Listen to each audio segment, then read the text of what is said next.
நேயர்களுக்கு வணக்கம். இன்று நம்மிடையே இணைந்திருப்பவர் மூகாம்பிகா வாஸ்து ஆலயம் சரவணன் அவர்கள். வணக்கம் சார். வணக்கம் சார், இப்போ வாஸ்து என்பது வந்துட்டு உண்மைதானா? வாஸ்துன்றது ஒரு மதம் சார்ந்ததா சார்? அது வாஸ்து உண்மைதான், ஆனால் அது மதம் சார்ந்ததுங்கிறது அதில் இல்லை. இது வாஸ்துங்கிறது அறிவியல் சார்ந்தது. வாஸ்துங்கிறது முழுக்க முழுக்க அறிவியல் சார்ந்தது. நம்ம இதை மதத்துக்குள்ளே பார்க்கறது தவறு. ஏன்னா நம்ம முன்னோர்கள் அனைத்தையுமே மெய்யியல் வழிபாட்டில் தான் அறிவியலை நம்ம ஆரம்ப காலத்துலேருந்து வச்சுருந்துருக்காங்க. அது மாதிரி வாஸ்துவையும் ஒரு வழிபாடு மாதிரி சனி மூலை, வாயு மூலை, குபேர மூலை அப்படின்னு சொல்லி வச்சதுனால அது ஒரு மதம் சார்ந்தது மாதிரி தெரியுது. அப்படி எதுவுமே கிடையாது. வாஸ்துங்கிறது முழுக்க முழுக்க அறிவியல். அது என்ன அறிவியல் அப்படின்னு பார்த்தீங்கன்னா, சூரியனிலிருந்து கிடைக்கக்கூடிய ஆற்றல், வடக்கு திசையிலிருந்து வரக்கூடிய காந்த சக்தியிலிருந்து கிடைக்கக்கூடிய ஆற்றல், மூன்றாவதாக பூமி. இது மூன்று சேர்ந்து உருவாக்கக்கூடிய ஒரு ஆற்றல் தான் நமக்கு வாஸ்துவாக வீட்டில் வெளிப்படுது. இது என்ன வடக்குலேருந்து காந்த சக்தி வருது அப்படின்னு உங்களுக்கு ஒரு கேள்வி இருக்கலாம். நீங்கள் ஒரு கேம்பஸ் எடுத்து பார்த்தீங்க அப்படின்னா அது காட்டக்கூடியது நார்த்தை தான் காட்டும். எந்த காம்பஸும் வெஸ்ட்டு, ஈஸ்ட்டு, சவுத்து அப்படின்னு காட்டாது, நார்த்தை தான் காட்டும். ஏன்? அந்த காந்த புலம் அங்கே இருக்கிறதுனால தான் அது காட்டுது. அந்த அந்த நார்த்துங்கிறத ஒரு காந்த புலத்திலான காட்டக்கூடிய அந்த முள்ளானது அதே ஒரு ஆரம்ப காலத்தில் எதில் பயன்படுத்துகிறாங்க அப்படின்னு பார்த்தோன்னா, கப்பல் இயக்கிறதுக்கு மாலுமிகள் பயன்படுத்துகிறாங்க. அது அந்த திசை நார்த்தை காட்டி அதுக்கப்புறம் அவங்க எந்த திசைன்னு பார்த்து அதுக்கு தகுந்த மாதிரி கப்பலை செலுத்துறதுக்கு பயன்படுத்துனாங்க. அது மாதிரி நமக்கு நார்த்து தான் எப்பயுமே காந்த சக்திக்கு உரியது. சூரிய சக்தி, இன்றைக்கி சூரிய சக்தி இல்லைன்னா ஒரு சின்ன செடி கூட வளராது. அப்படிங்கிறதுனால சூரிய சக்தி எவ்வளோ பெரிய ஆற்றல்ங்கிறது அதுவே சின்ன உதாரணமாக சொன்னால் போதும். பூமி, இந்த பூமி இந்த பிரபஞ்சத்தில் அதோட ஆற்றல் அனைவரும் அறிந்தது தான். இது மூணு சேர்ந்து தான் ஒரு வாஸ்துங்கிற ஒரு ஆற்றலை ஒரு வீட்டுக்குள்ளே உருவாக்குது. அப்படிங்கிறது தான் வாஸ்து. இல்லை, இப்போ இதில் மதம் சார்ந்தது இல்லைன்னு சொல்லிடுறீங்க சார். இப்போது ஒரு மதத்துக்கும் பார்த்தீங்கன்னா ஒரு தெய்வ வழிபாடுன்றது ஒன்று இருக்குது சார். இப்போ அவங்க வீடு கட்டுறப்ப எப்படி சார் எதிர்பார்ப்பாங்க? இல்லை அது அவங்கவுங்க நம்பிக்கை. மற்ற அதாவது வீடு கட்டும்போது இது நம்ம சனி மூலை, வாயு மூலை அப்படின்னு சொல்லும் போது தான் அது உங்களுக்கு மதம் மாதிரி தெரியுது. நம்ம ஈஸ்ட்டு, நார்த்து, சவுத்து, வெஸ்ட்டு அப்படின்னு சொல்லி நம்ம பழகிட்டோம்னாவே அது தேவையில்லை.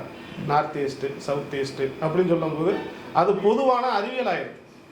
இதையே நம்ம கன்னி மூலை, குபேர மூலைன்னு சொல்லி பழகினதுனால தான் அது ஒரு மதம் சார்ந்ததுன்னு சொல்லிட்டு இது ஒரு இந்து மதத்திற்கு மட்டும்தான் உரியது அப்படிங்கிற மாதிரி சில பேர் புரிதலோடு இருக்காங்க. இப்போ இன்னும் ஒரு உதாரணம் சொல்லணும்னா, நமக்கு ஜாதகம் ஜோதிடம் பார்க்குறது இந்துக்கள் அதிகமாக பார்ப்பாங்க. ஆனால் இஸ்லாத்துலேயும் ஜாதகம் பார்ப்பாங்க, கிறிஸ்துவத்திலும் ஜாதகம் பார்ப்பாங்க, நம்பிக்கைக்கு உரியவும். அதனால நம்ம முற்றிலும் வாஸ்துங்கிற இந்துக்கள் மட்டும்தான், அவங்க மட்டும்தான் பார்ப்பாங்கிறது தவறான கருத்து. அது எதனால் பார்ப்பாங்க? இஸ்லாமிய அவங்களும் ஜாதகம் வச்சுருக்காங்க. ஜாதகம் பிறந்த தேதியிலேருந்து அவங்க நோட் பண்ணி வச்சு பார்க்குறவங்களும் இருக்கத்தான் செய்கிறாங்க. அதில் நம்பிக்கை இருக்கவங்களும் இருக்கத்தான். அவங்களுக்கு நம்பிக்கை இருக்கோ இல்லையோ ஜாதகம் அவங்களுக்கு வேலை செய்யும்.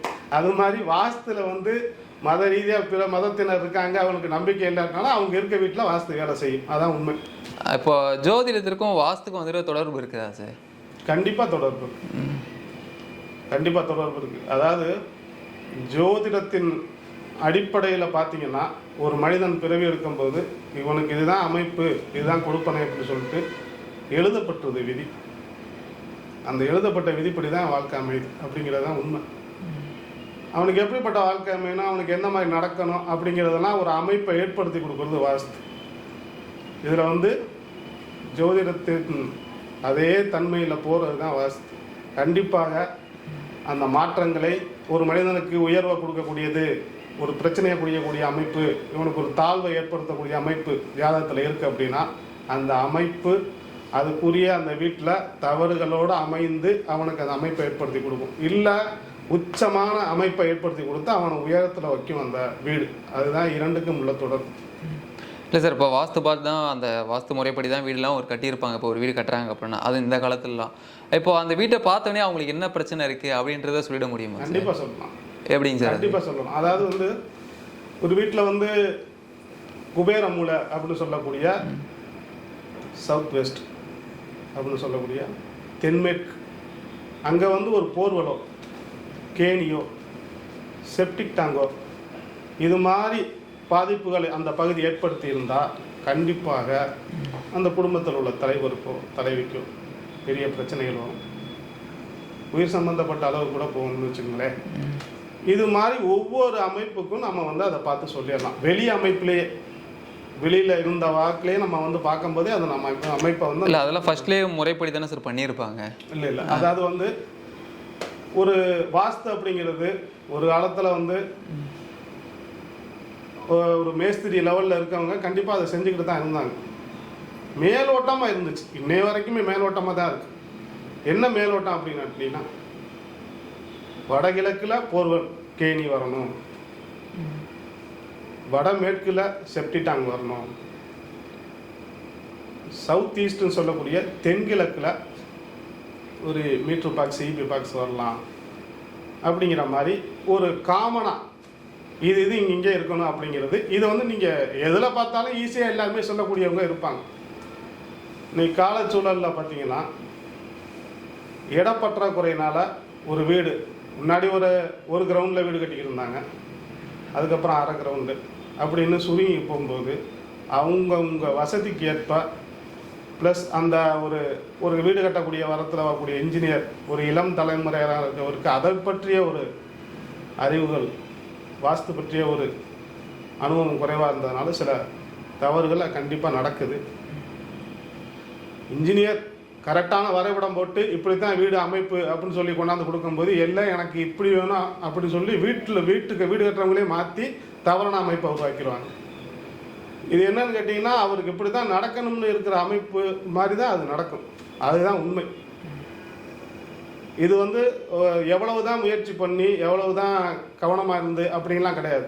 இது கேஷுவலாக இது நடக்கும், யதார்த்தமாக நடக்கணும்னு நடக்கிறது இல்லாமல் யதார்த்தமே நடந்துடும். அந்த தவறு நடக்கும், அது நாளடைவில் தான் தெரியும்.